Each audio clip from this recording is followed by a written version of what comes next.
Well, this video is going to start off a little bit differently than anything else I've ever uploaded to YouTube, but I feel like there are a few things that I need to explain. On August 5th, I uploaded an episode of American Artifact to the channel entitled A Chilling Photo Album from the Dachau concentration camp. In this episode, we feature a historic artifact that came out of Dachau. We talk about the Holocaust. We talk about some of the awful things that happened during this awful period of time at Dachau. Whenever I uploaded the video, I immediately received a notification from YouTube that the video was being demonetized because of the content in that episode. I appealed that decision and the appeal was rejected, but I decided to go ahead and move forward with the video anyway. Whenever the video went live on August 5th, during the first hour, it was performing quite well. Lots of people were seeing it, which I thought was a good thing. And then I received another notification from YouTube that because of the content on that particular episode, that the video was having a restriction placed on it that was going to severely limit the people who could see it. Within moments, the views dropped down to virtually nothing. Now, I appealed that decision as well. Again, that appeal was rejected because YouTube said that they have their community standards and that the footage that I used in that episode, which was archival footage from the Dachau concentration camp that was taken whenever it was liberated, was deemed as inappropriate for a certain number of viewers. Now, I want to be clear on something. I'm not angry at YouTube for this decision. I love this platform. I have benefited from it greatly in the other educational videos that I've been able to watch. And while I may not agree with their decision, I do understand it and understand that there might be younger viewers who they might be trying to protect. So what you are about to see here is a more sanitized version of that original video. I think that Holocaust education is important. We are living in an era where knowledge about the Holocaust is at an all-time low and Holocaust denial is at an all-time high. And I find both of those things to be problematic. And I think the answer to that is more education. So hopefully you will watch this video to the end. Hopefully you will share it with somebody else. And then if you want to see the restricted version, well, at the end of the video, you can check the description and there will be a link there where you can check that out as well. Before Auschwitz, and before places like Buchenwald and Sobibor, there was Dachau. In January of 1933, Adolf Hitler became the Chancellor of Germany. Just 2 months later, in March of 1933, the Reichsfuhrer of the SS, Heinrich Himmler, announced the opening of the very first concentration camp, which would be located in the southern German town of Dachau. Over the course of the next 12 years, thousands of political prisoners and Jews would suffer unspeakable horrors within the walls of this place. On April 29th of 1945, elements of the 42nd and 45th Infantry Divisions, along with the 20th Armored Division, liberated the camp at Dachau. The evidence of Nazi barbarism that they discovered revealed the depths of evil and depravity that was at the heart of the Third Reich.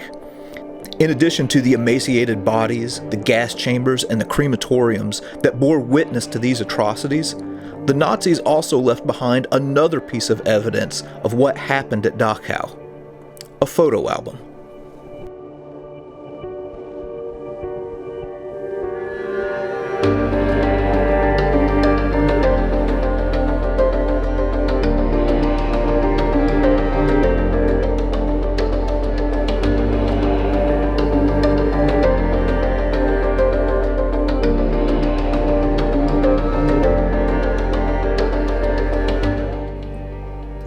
This is a photo album that was presented by Heinrich Himmler, the leader of the SS, to a general named Schwinder, who was visiting the first concentration camp in Germany, Dachau.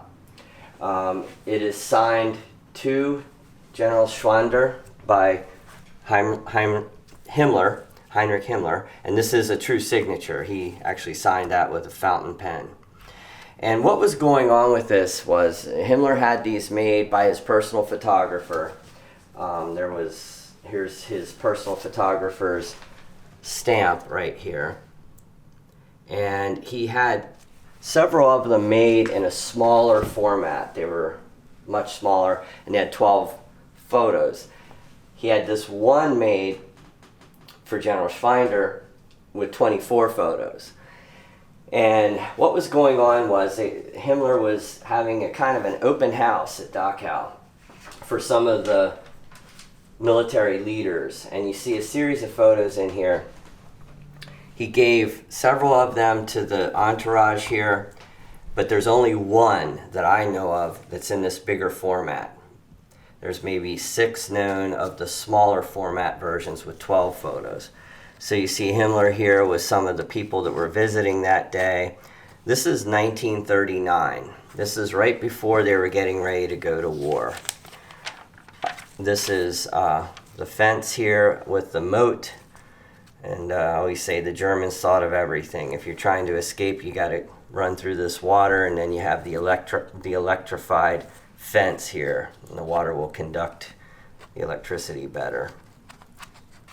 And then what was going on at Dachau at that time was, this is actually they're having some food, and they have the porcelain here that was being produced there. Later on, Dachau was used to, they used some of the inmates' labor to make uniforms for the SS, but at this time they were making porcelain. And here is a photo of Himmler with some of the visitors, and these are some of the political prisoners. This is before they started really mass incarceration of Jews. At this time it was mostly political opponents in the camp. So these would be mostly political prisoners at this time. The next photo here shows them walking through. This one is, they're visiting the area of the camp where they're making the porcelain. And this is a lady putting the finishing touches on one of the Yule candles that they made for the SS.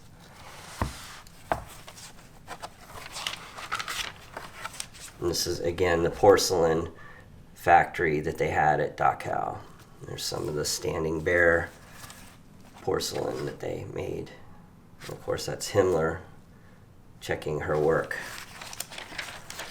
And this is fascinating. They take the group out to the fields around Dachau where they were conducting military operations. So in the beginning, the SS were basically just Hitler's personal bodyguards. They later, once Hitler got into power, they branched off into the concentration camp guards. And then this is right before they were getting ready to go to war. This is 1939, and they're starting to train the SS to be the Waffen SS, the armed SS. And they were training with some of the other military, and you see different people in these photos that are from different branches, such as the Navy and the Army. And they have their daggers there. There's some Navy guys you can see and some Army guys. And I think there's a Luftwaffe guy there. And they're doing some training.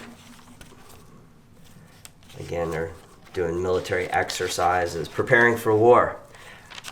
This is an interesting photo to me. This shows some of the early Waffen SS, and they have the camouflage on it. They're wearing smocks and camouflage helmet covers. Now, this is pre-war. I mean, this is before they actually invaded Poland. You see Himmler standing there with some of the army generals. And again, here's the entourage going through, some of the Navy guys here, and they have their daggers. And this is a banquet they had, and you can see all the leaders there. There's the SS mess waiter with his white uniform on. more photos from the banquet that they had that day. Again, you see some of the high leaders there, and I think that might be Himmler. And there's the leader of the Totenkopf Division, or who would become the leader. This is some of the army generals, and there's Heinrich Himmler. It looks like he has a cigar in his hand. And this is later that night. They were having some music. You see the SS men there, and they're on the balcony listening to a band, the SS band that was at Dachau. And there's some of the, looks like some Luftwaffe guys there, and some army guys. And there's some of the Navy high generals and admirals. And here is the SS band that were performing for them, with the SS standard there, Jingling Johnny as they're called. And again, there's the Himmler's photographer, Mark. Fascinating look at Germany's first concentration camp. Just an amazing historic document. And you know, we first became aware of these a few years ago. I saw one of the smaller ones, and then I found out who had this larger version, and we were able to acquire it very recently. Fascinating.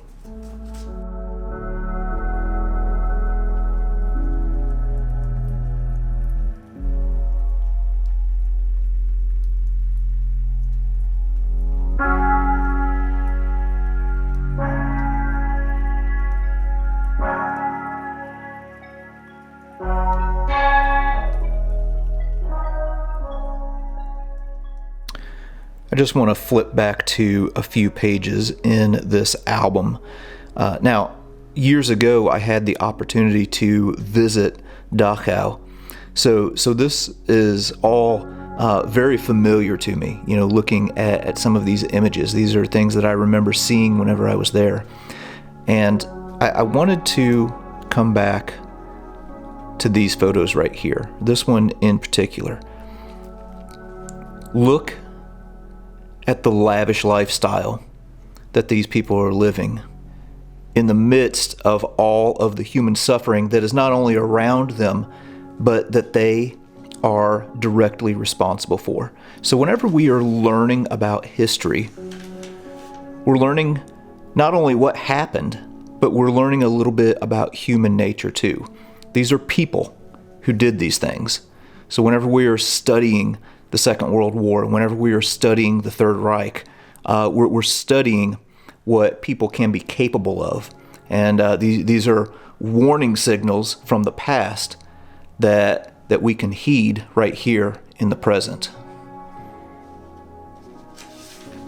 Absolutely awful.